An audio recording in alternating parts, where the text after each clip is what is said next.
tudo bem? Estamos começando mais uma videoaula e nessa aula eu vou apresentar tipos complexos de variáveis. Bom, a gente viu variáveis do tipo int, char, double, float, né? São tipos primitivos, só armazena um valor. No caso, nós vamos ver agora então tipos complexos, a gente consegue armazenar mais de um valor. Bom, vamos lá. Eu vou começar com fazer um programinha aqui que ele vai funcionar da seguinte forma. Eu não vou solicitar nenhum dado pelo usuário, mas eu vou forçar valores. O programa vai fazer o seguinte. Ele vai ver qual que é o dia da semana e se for sábado ou for domingo, ele vai mostrar na tela dia de folga. Caso contrário, ele vai mostrar dia de trabalho. Vamos lá então. Para a gente trabalhar com variáveis de controle, certo? De dia de folga e dia de trabalho, eu vou criar uma variável do tipo int. Vamos entender o seguinte, em computação, tudo começa do zero e vai até um valor a menos do que o limite.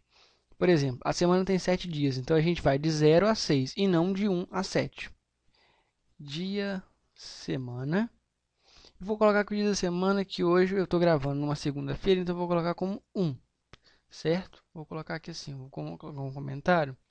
1 é segunda-feira, certo? Nós vamos fazer um tratamento de erro aqui, ó. Se dia, semana igual a 1, ou melhor, foi igual a 0, ou pipeline, dia, semana igual a 6, certo? Ou seja, se for domingo ou se for sábado. 0 é domingo e 6 é sábado. Ok? Se for um desses dois dias, a gente vai imprimir na tela dia de folga. Vou colocar uns arrabienes aqui. Se caso contrário, né, se for 1, 2, 3, 4 ou 5, é dia de trabalho. Então, else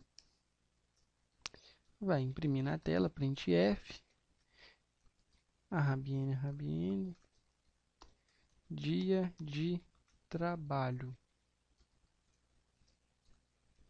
Certo? Vamos rodar só para ver. Ele imprimiu aqui na tela dia de trabalho. Por quê? Segunda-feira é dia de trabalho. Dia 1. Certo? Aí acontece o seguinte. Você fez esse software. Chega mais para frente, né, um tempo depois, você precisa reutilizar esse software. Mas você não lembra que no dia 0, que para o valor 0 é domingo e para o valor 6 é sexta. Entendeu? Ou você pode passar esse código para outra pessoa e a pessoa não vai entender o seu código. Se não tiver esses comentários aqui, a pessoa não vai entender. Então, para isso, existe um tipo de dados complexo que ele resolve esse problema de 1, esse problema do 0 aqui, certo? Do 6 também, que são casos específicos. Olha só, existe um tipo de dados chamado tipo enumerado, é o tipo enum.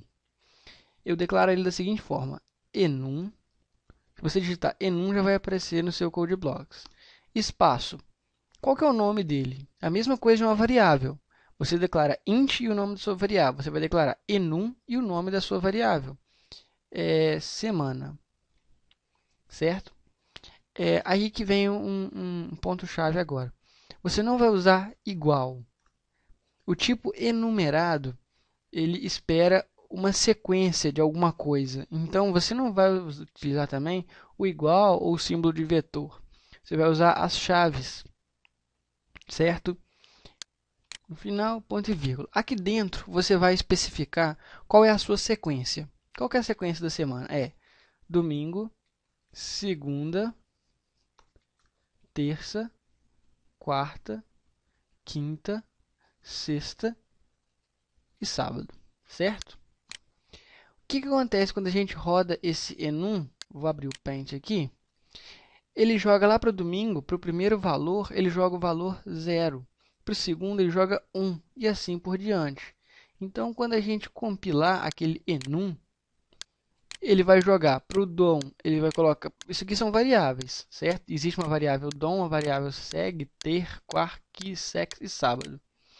Então, o que acontece? Quando ele compilar, a variável DOM vai receber automaticamente o valor 0. A variável seg vai receber automaticamente o valor 1. Ah, mas para que isso serve? Isso serve para o seguinte, quando eu vier colocar aqui, ó, dia, semana, em vez de eu colocar 1, eu vou colocar seg, que hoje é segunda-feira. Quando eu for tratar erro aqui, quando eu for tratar dentro do if, eu não vou colocar mais dia da semana igual a 0. Eu posso colocar dia da semana, domingo ou sábado. Por quê? O que está acontecendo? Ele está comparando uma variável com outra variável. Uma variável com outra variável. Hoje é segunda-feira, dia de trabalho.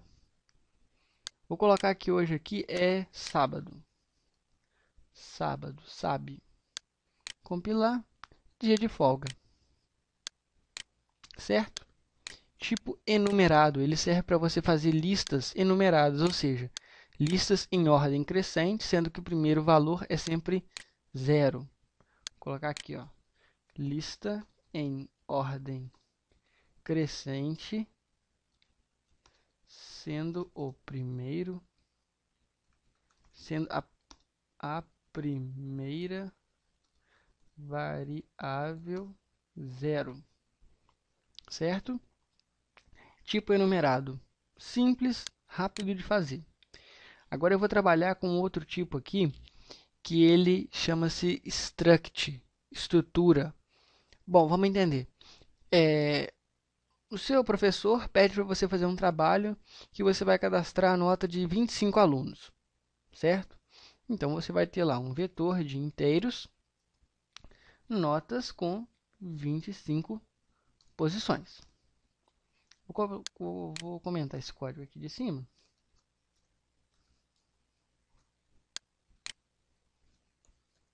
Pronto. Então, você tem aqui 25 notas.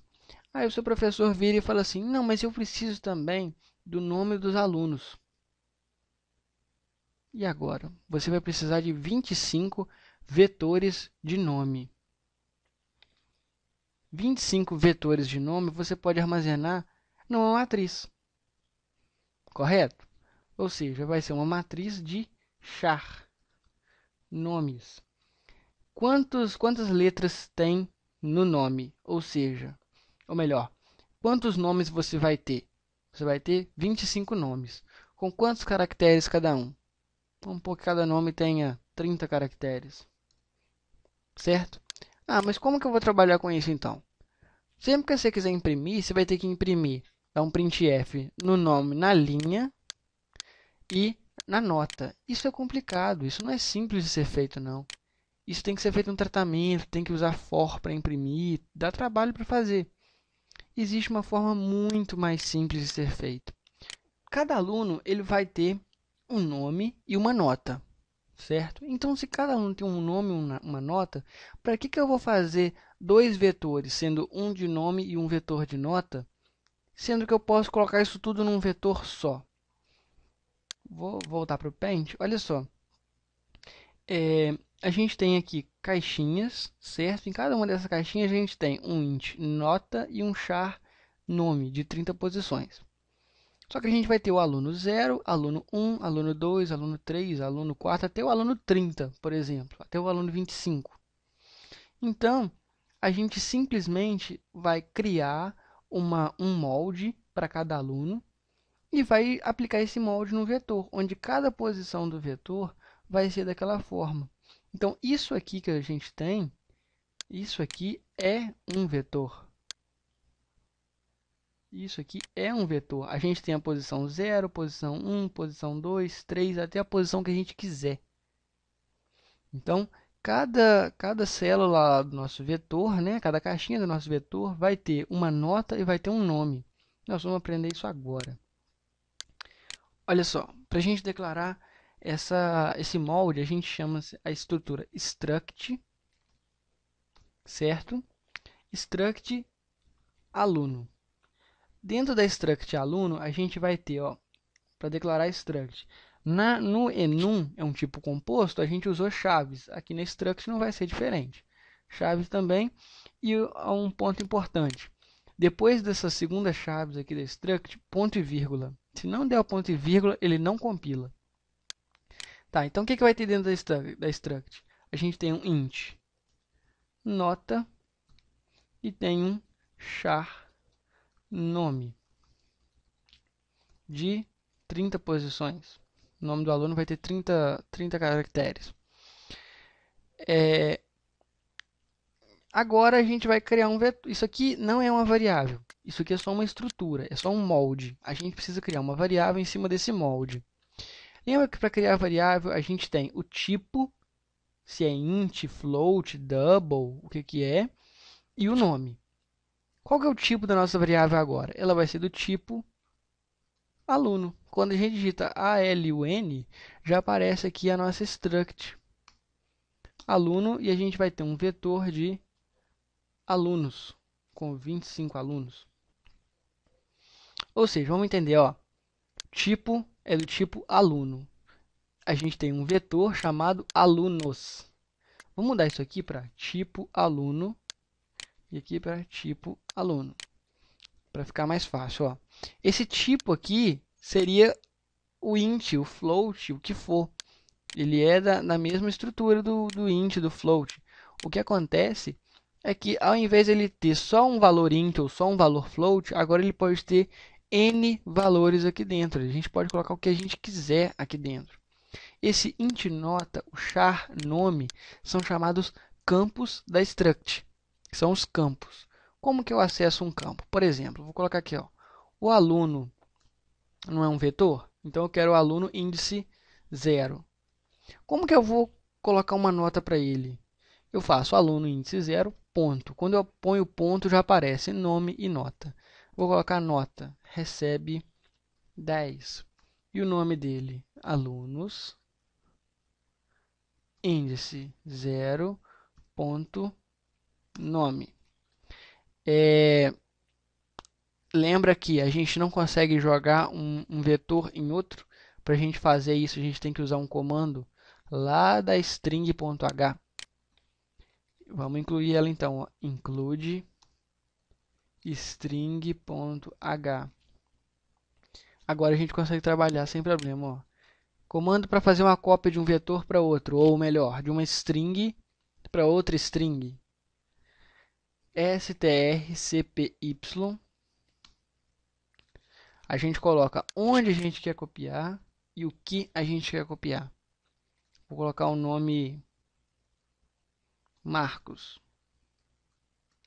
Ponto e vírgula. Então, o nosso aluno, ele chama Marcos, o aluno 0 chama Marcos, ele tirou 10 na prova. O aluno 2, aluno índice 1, ele vai tirar 5 na prova. Ele chama Roberto. Ah, mas como que eu faço para imprimir? Eu vou ter que imprimir um por um? Não. For, vamos precisar de uma variável inteira, né? Int i, a gente coloca i recebendo 0, que ele vai começar a imprimir da posição 0, i menor que, vamos pôr 5 alunos, ponto e vírgula, i mais mais. O nosso vetor é de 25, mas não tem problema não. Como que ele vai imprimir? Printf, vai imprimir assim, ó, aluno, 2 pontos. Aí ele imprime uma carreira de caracteres, uma cadeia de caracteres, correto? Então, %s. Aí vai imprimir assim, nota. Porcento o quê? Porcento D, que a nota é um valor inteiro. Vírgula. É como que a gente imprime? Aluno, alunos, índice i, certo? Eu quero acessar qual a caixinha do aluno. É o índice aqui que vai ser percorrido. Ponto. Primeiro ele imprime o nome e depois ele vai imprimir a nota. Alunos, índice i, ponto, nota. No final vai dar uma rabiene aqui. Então aqui ele está imprimindo o nome do aluno e em seguida a nota. Não podemos esquecer que antes do tipo, né, do nome da struct, aqui a gente tem que colocar a palavra struct, certo? Vou rodar então para a gente ver. Ele imprimiu Roberto, nota 10. Depois ele imprimiu aluno, deu um espaço e imprimiu um monte de caracteres aqui, fantasma. Tá, vou fazer um negócio aqui. Vou colocar nossa struct como 2 registros só. E vou pedir para ele imprimir só os 2 primeiros, né? Porque a gente está alocando espaço para 25 variáveis. Na verdade, 25 structs. E só estamos usando 2. Então eu vou usar só 2 aqui e vou fazer ele percorrer esses 2. Vamos rodar. Tá, ele está dando um erro aqui no aluno 2. Vamos ver por quê. Ah, eu estou jogando Roberto. Um erro de programação. Isso é muito comum de acontecer. Eu estou jogando Marcos no aluno 0. Depois eu jogo Roberto no aluno 0. Quando eu tento imprimir o aluno 1, ele vai imprimir um lixo de memória que está lá. Então, um erro aqui, ó. Eu estava jogando os 2 nomes para o aluno 0. Marcos, nota 10. Roberto, nota 5. Certo? Struct. Vimos, então, struct. Relembramos um pouco da string.h. Vimos tipo enumerado.